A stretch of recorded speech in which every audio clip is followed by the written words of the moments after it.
বাক্সা জিলা কাৰাগাৰৰ সন্মুখত যি এক পৰিস্থিতিৰ সৃষ্টি হ'ল সেই পৰিৱেশ সমগ্ৰ অসমবাসীয়ে দেখিছে আৰু এতিয়া আমি উপস্থিত আছোঁ বাক্সা জিলাৰ নিকাচিত থকা বাক্সা জিলা কাৰাগাৰৰ সন্মুখত। এয়া বাক্সা জিলাৰ কাৰাগাৰৰ সন্মুখৰ নিশাৰ ভাগৰ দৃশ্য আৰু এতিয়া ইয়াত আৰক্ষী তথা নিৰাপত্তাৰক্ষীয়ে গজগজাই আছে আৰু প্ৰতিটো মুহূৰ্তৰ ছবি তেওঁলোকে দৃষ্টি নিবদ্ধ ৰাখিছে যাতে কোনো ধৰণৰ আকৌ পুনৰ অপ্ৰীতিকৰ পৰিস্থিতিৰ সৃষ্টি নহয়। এয়া চাওক, আমি দেখুৱাইছোঁ মুখৰিত যিটোৱে দেখুৱাইছে ইয়াৰ পৰিৱেশ কিদৰে আৰক্ষী লোকক মোতায়েন কৰা হৈছে, SSBৰ জোৱানক মোতায়েন কৰা হৈছে। আৰু এই গোটেই বিষয়টো জানিবৰ কাৰণে আমাৰ বাক্সা জিলাৰ যিগৰাকী SP উজ্জ্বল দাদাঙৰীয়া আমাৰ লগত আছে। পোনে আপোনাক কাষলৈ আহিছোঁ। পুৱাৰ ভাগত যিটো পৰিৱেশ আমি দেখিলোঁ, এক ভয়ংকৰ পৰিস্থিতি, এতিয়া সম্পূৰ্ণ ক্ষান্ত, কি ক'ব গোটেই পৰিৱেশটোৰ ওপৰত? হয়, দিনৰ ভাগৰ ঘটনাটো গম পায় আপোনালোকে। আমি তদন্ত কৰি আছোঁ। এটা তৃতীয় পক্ষ এইটোত জড়িত আছে বুলি আমি কিছু প্ৰমাণ পাইছোঁ, যিখিনি আমাৰ জুবিনৰ অনুৰাগীতো আমিও পঢ়ো নহয় জানো। গতিকে জুবিনৰ মৃত্যুটো এটা সঁচাই বৰ বেদনাদায়ক আৰু এতিয়াও আমি শোকত আছোঁ। গতিকে মই ৰাইজৰ লগত মিলি আছিলোঁ, গোটেইখিনি সুন্দৰকৈ বুজাইছোঁ, সুন্দৰকৈ বুজিলে। কিন্তু পটককৈ এটা মই দেখিলোঁ কিছুমানে শিলগুটি মাৰা আৰম্ভ কৰিলে। তাৰ ৰিজাল্টত আমি কিছুমান এনেকুৱা ৰাবাৰ বুলেট বা যিখিনি আমি প্ৰিলিমিনাৰী ডিফেন্স ল'ব লাগে ল'লোঁ। আৰু এতিয়া আপুনি দেখিছে যথেষ্ট আমি ফ'ৰ্চ পাইছোঁ। আমাৰ সন্মানীয় IGP ল and order sir, IGP BTAD sir, তেওঁলোকে অহৰহ লাগি আছে আমাৰ লগত। এতিয়া আমাৰ কিছু মুহূৰ্তৰ পিছত DGP ছাৰো ইয়াতে উপস্থিত হ'বহি। গতিকে গোটেই বস্তুটো আচলতে বৰ এটা বৰ আচৰিত পাইছোঁ, এনেকুৱা যে মব যিটো চাইক'লজি মই দেখিলোঁ। গতিকে আমি সেইটোৰ চাম, আমি পূৰ্ণ ডিটেইলছত আমি সোমাম এই কেছটোত, যাতে যিখিনি মানুহ জড়িত আছে এই পৰিস্থিতি ক্ৰিয়েট কৰাত তেওঁলোকক আমি যিটো কৰিবলৈ আইনী ব্যৱস্থা ল'ম। আজি বহুদিন হ'ল জুবিন অনুৰাগী গুৱাহাটীত ইমান ভিৰ কৰিছিল, তাৰপিছতো এনেকুৱা ধৰণৰ পৰিস্থিতিৰ সৃষ্টি নহ'ল। ইয়াত এই পৰিস্থিতিৰ সৃষ্টি হোৱাৰ কাৰণে 2-এজন আৰক্ষী বিষয়াৰ নামো উল্লেখ কৰিছে। বহুতে ক'ব খুজিছে তেওঁলোকৰ ভুলৰ কাৰণে এই ধৰণৰ পৰিৱেশ সৃষ্টি হ'ল। আপোনালোকে যদি চাই, আজি আমাৰ যিখিনি গাড়ী ক্ষতি হ'ল, জ্বলাই দিলে, মোৰ নিজৰ গাড়ীখন ভাঙি দিলে, মোৰ যিখিনি আৰু লগত যিখিনি গাড়ী থাকে সেইখিনিও ভাঙি দিলে। প্ৰায় 7-8খন গাড়ী সম্পূৰ্ণভাৱে তেওঁলোকে ডেমেজ কৰি দিলে। এখন গাড়ী জ্বলাই তাৰপিছত এখন প্ৰেছৰো গাড়ী জড়িত জ্বলাই দিলে। তাৰ পিছতো আপোনালোকে চাওক, আমি ৰাবাৰ বুলেটেদি তেওঁলোকক আমি কণ্ট্ৰল কৰিব চেষ্টা কৰিছোঁ। গতিকে তাতে আপোনালোকে এয়া কৰিব লাগিব যে কথাটো সঁচা নহয় জানো, যে পুলিচৰ যিটো আমি সষ্টম হৈছিলোঁ, যিখিনি আমি কণ্ট্ৰল কৰিব লাগে সেইখিনি কৰিলোঁ। আমি যিখিনি ধৰক ইয়াতকৈ পৰিস্থিতি আৰু বেছি বেয়া যাতে নহয়। কাৰোবাৰ কোনোবা গুলীবিদ্ধ হোৱা বুলিও খবৰ আহিছে, সেই ধৰণৰ খবৰ কিমান? এতিয়া 2জনৰ লাগিছিল, ৰাবাৰ বুলেট লাগিছিলে। তেওঁলোক সুস্থ, আমি খবৰ লৈ নাই, তেওঁলোক সুস্থ, সম্পূৰ্ণভাৱে সুস্থ। এতিয়া গোটেই ঘটনাটোত কাৰোবাক ডিটেইন কৰা হৈছে নেকি ছাৰ এই মুহূৰ্তলৈকে? গোটেই ঘটনাটো এইটো এটা আমাৰ ইনভেষ্টিগেশ্যন পাৰ্টটো চাই আছে। গতিকে মই দেখিছে মই ইয়াৰ পৰা ওলাবই পৰা নাই।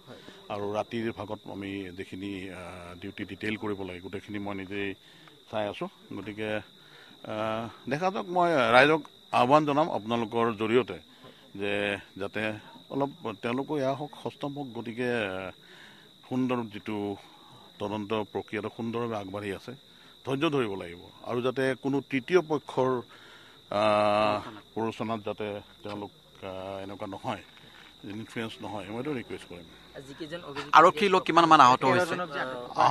আমাৰ আৰক্ষীৰ প্ৰায় কম বেছি পৰিমাণে জখম হোৱা প্ৰায় 35জনমান হ'ব। মানুহৰ চিলাই পৰিছে। মোৰ OC বৰমাৰ তেওঁৰ 5টা চিলাই পৰিছে, তথাপিও তেওঁ ডিউটিত আছে।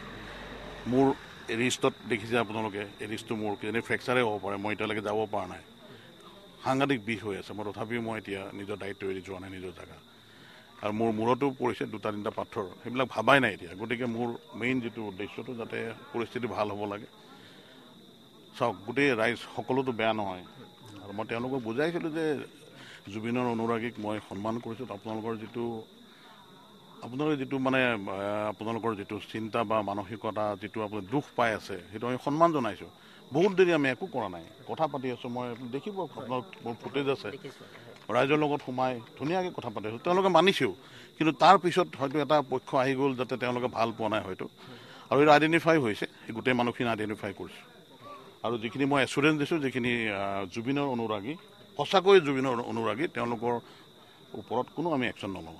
আমিও যদি জানো ন মানুহ কোন কাৰ উদ্দেশ্যটো কি সেইটো ভালকৈ জানো যিকেইজনক আপোনালোকে আটক কৰি ৰাখিছে তেওঁলোকক গ্ৰেপ্তাৰ কৰা হৈছিল কিবা তেনেকুৱা ধৰণৰ কিবা এইটো আইনী প্ৰক্ৰিয়াটো জানে আপোনাৰ আইনৰ যিটো আমাৰ আৰু আপোনালোকৰ তেওঁলোকৰ ইনভলভমেণ্ট আপোনালোকৰ প্ৰেছৰ পৰাই মই পাইছোঁ গোটেই ফুটেজখিনি আপোনালোকে মোক দিছে আৰু আপোনালোকৰ তাৰ এজন ভাৰতীয় সেনা জোৱান থকা বুলিও এজন মই শুনিছোঁ মই কিন্তু এতিয়ালৈকে তেওঁক এনেকৈ গৈ পেলাই সোধ পোছ কৰিবলৈ সময় পোৱা নাই মই শুনিছোঁ কিন্তু এজন মানে ইণ্ডিয়ান আৰ্মিৰ এজন আছিলে বুলি শুনিছোঁ ধন্যবাদ মানুহৰ ক্ষোভ ইনষ্টেণ্ট জাষ্টিছ বিচৰা যিটো প্ৰক্ৰিয়া সেই বিষয়টোত কি ক'ব যে লগতে জাষ্টিছ লাগে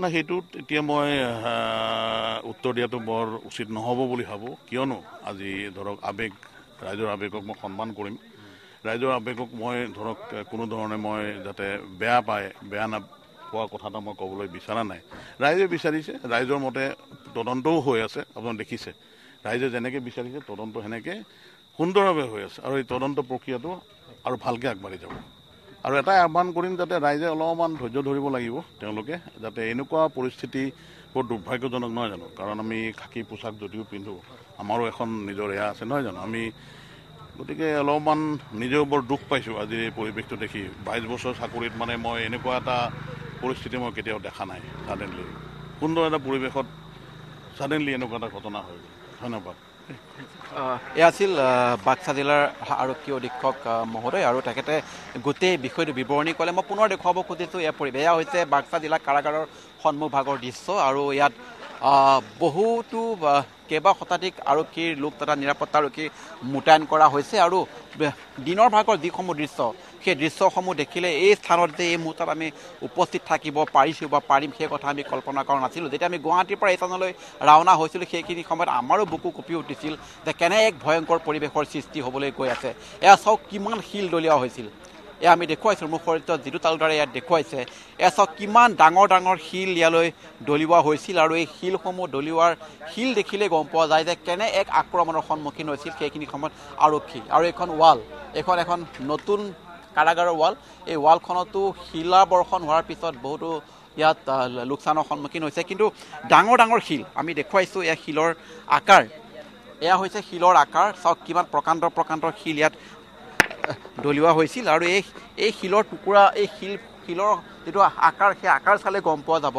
যে হয়তো বহু দূৰৰ পৰা নহয় এইটো শিল এই শিলৰ যিটো আকাৰ এই শিলৰ আকাৰটো চালে গম পোৱা যাব যে বহু দূৰৰ পৰা নহয় হয়তো একেবাৰে ওচৰৰ পৰা ইয়াত থকা আৰক্ষী লোকলৈ বা তেওঁলোকৰ উদ্দেশ্য যেই নহওক সেই ধৰণৰ উদ্দেশ্যৰে শিল দলিওৱা হৈছিল আৰু আৰক্ষীয়ে ক'ব খুজিছে যে ইয়াত হয়তো তৃতীয় পক্ষ জড়িত আছিল আৰু সেই তৃতীয় পক্ষ জড়িত হৈ হয়তো বাকী যিসকল জুবিনৰ অনুৰাগী সঁচা অনুৰাগী তেওঁলোককো পৰিচিত কৰি এই ধৰণৰ এটা আক্ৰমণৰ ঘটনা সংঘটিত কৰিছিল যিটো আক্ৰমণৰ ফলতে এক সাংঘাতিক পৰিৱেশৰ সৃষ্টি হৈছিল আমি জানো জুবিন গাৰ্গৰ প্ৰতি ৰাইজৰ যি মৰম যি ভালপোৱা যি আৱেগ আছে সেই আৱেগ কোনো গুণে কম নহয় প্ৰতিজন অসমবাসীৰ জুবিনৰ প্ৰতি মৰম আছে কিন্তু জুবিনে কেতিয়াও হয়তো এই ধৰণৰ হিংসাত্মক ঘটনাক কেতিয়াও সমৰ্থন কৰা নাছিল বা নকৰিলেহেঁতেন আৰু জুবিন গাৰ্গৰ সদায় গণতান্ত্ৰিক আন্দোলনৰ প্ৰতি তেওঁ যি সমৰ্থন সেই সমৰ্থনতেই আমি গম পাইছিলোঁ যে কা আন্দোলনৰ সময়ত জুবিনে যেতিয়া সকলোকে আহ্বান জনাইছিল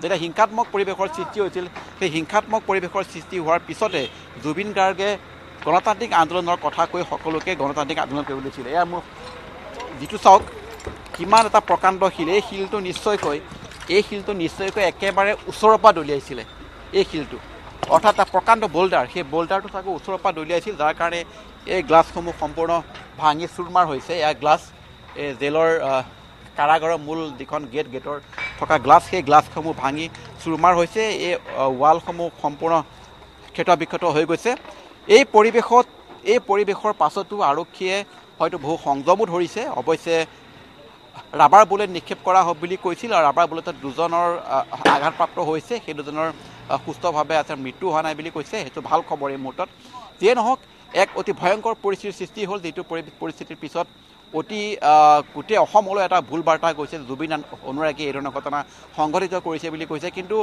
যিহেতু আৰক্ষীয়ে কৈছে হয়তো তৃতীয় পক্ষ ইয়াত সোমাইছিল আৰু সেই তৃতীয় পক্ষৰ যি আৰম্ভণি সময়ত বা প্ৰথম অৱস্থাত যিটো আক্ৰমণ সেই আক্ৰমণতে হয়তো সাধাৰণ লোকসকলো তাত সহযোগ কৰি পেলাই এই ধৰণৰ ঘটনা সংঘটিত কৰিছিল আৰু যিটো ঘটনাই হয়তো এটা বেয়া বাৰ্তা লৈ গৈছে আৰু জুবিন গাৰ্গক ন্যায় দিব লাগে সেই কথা সকলোৱে কৈছে আৰক্ষীয়েও কৈছে আৰু জুবিনক ন্যায় দিব লাগে ন্যায় দিবৰ কাৰণে চৰকাৰ তথা আৰক্ষীয়ে চেষ্টা কৰি থকা বুলি মুখ্যমন্ত্ৰীয়েও দাবী কৰিছে আৰু প্ৰকাশ কৰি আছে SIT তদন্ত কৰি আছে বহুতো অভিযুক্তক গ্ৰেপ্তাৰ কৰা হৈছে বহুতো সাক্ষ্য লোৱা হৈছে এনে অৱস্থাত জুবিন গাৰ্গৰ ন্যায়ৰ কাৰণে যি দাবী সেই দাবী নিশ্চয়কৈ সকলোৰে কাৰণে সকলোৱে বিচাৰিছে সকলোৱে হয়তো বিচাৰিছে জুবিন গাৰ্গক ন্যায় লাগে সোনকালে কিন্তু তাৰ পিছতো আমি ক'ব খোজোঁ যে ধৈৰ্য ধৰিব লাগিব সকলোৱে অপেক্ষা কৰিব লাগিব আৰু আদালতৰ প্ৰক্ৰিয়াৰ মাজেৰেহে জুবিন গাৰ্গৰ মৃত্যুৰ বাবে জগৰীয়াসকলক শাস্তি বিহিব পৰা যাব